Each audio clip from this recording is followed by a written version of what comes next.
Shalom jemaat yang dikasihi oleh Tuhan Yesus Kristus di hari yang baru ini. Sebelum kita mendengarkan firman Tuhan, mari kita berdoa. Terima kasih Tuhan buat penyertaan dan kasih-Mu bagi kami. Terima kasih buat pertolongan-Mu, terima kasih buat berkat-berkat-Mu.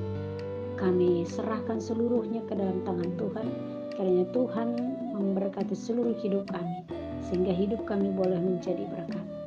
Tuhan, kami mau mendengarkan Engkau, kiranya Engkau bersabda di hati, pikiran, dan jiwa kami, sehingga kami boleh berlaku, bersikap sesuai dengan firman-Mu. Dalam nama Yesus kami berdoa. Amin. Firman Tuhan yang menjadi renungan harian bagi kita pada hari ini, yaitu yang tertulis di dalam Yesaya 2 ayat 5. Demikian dikatakan, hai kaum keturunan Yakub, mari kita berjalan di dalam terang Allah. Demikian dikatakan. Jemaat yang dikasihi oleh Tuhan Yesus Kristus, melihat kehidupan yang terjadi terakhir ini, banyak perilaku yang berlawanan dengan kehendak Tuhan. Korupsi di tengah-tengah pandemi, ujaran kebencian yang marak di mana-mana, fitnah, saling menghancurkan, melihat kelebihan orang lain, dan melakukan fitnah serta pemikiran negatif. Banyak aji mumpung, integritas dikorbankan, kebenaran diputarbalikkan, rakyat tertindas, nafsu serakah, budaya korupsi, oknum yang memangsa yang lemah. Banyak terjadi di tengah-tengah kehidupan kita. Umat Israel juga mengalami hidup yang demikian, yaitu hidup yang tidak terpandang, murtad dari Allah. Mereka sangat jahat, buruk, menista yang maha kuasa. Itu dikatakan di dalam pasal 1 ayat 4 sampai 5. Bahkan seluruh kepala sakit, tidak tahu mau diapain. Hati lemah lesu melihat kehidupan mereka. Ayat 4 dan 5. Manusia tidak bergantung lagi kepada Allah. Walau memang ada juga yang bergantung kepada Allah. Tetapi banyak orang yang tidak memerlukan Allah. Merasa nyaman hidup, tidak bergantung kepada Allah. Sehingga muncul keegoisan, pemberontakan, kekerasan hati, dan lain sebagainya. Tetapi Allah merencanakan yang tidak pernah pudar untuk mengasihi dengan pendekatan kepada Israel serta penyelamatan kepada mereka.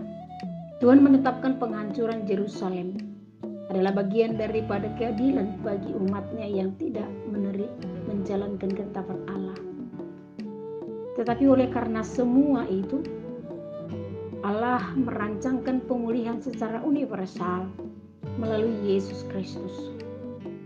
Umat Yahudi diminta yang penting dalam hidupnya, berjalan pada jalan terang Allah.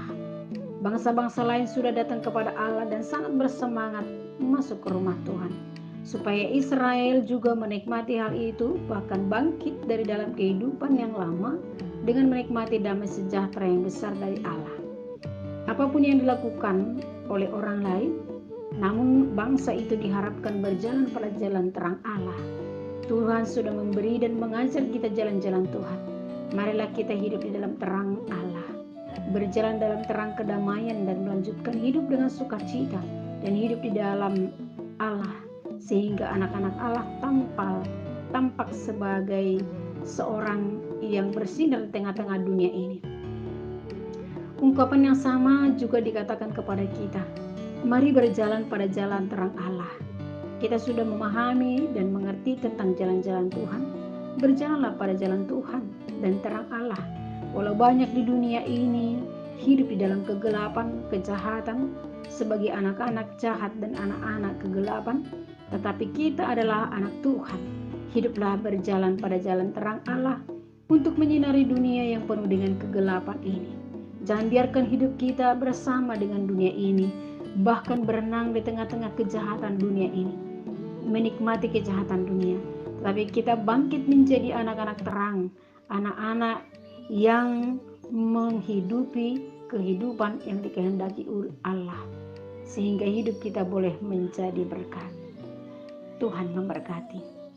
Kita berdoa, Tuhan sumber hidup dan sumber kebahagiaan.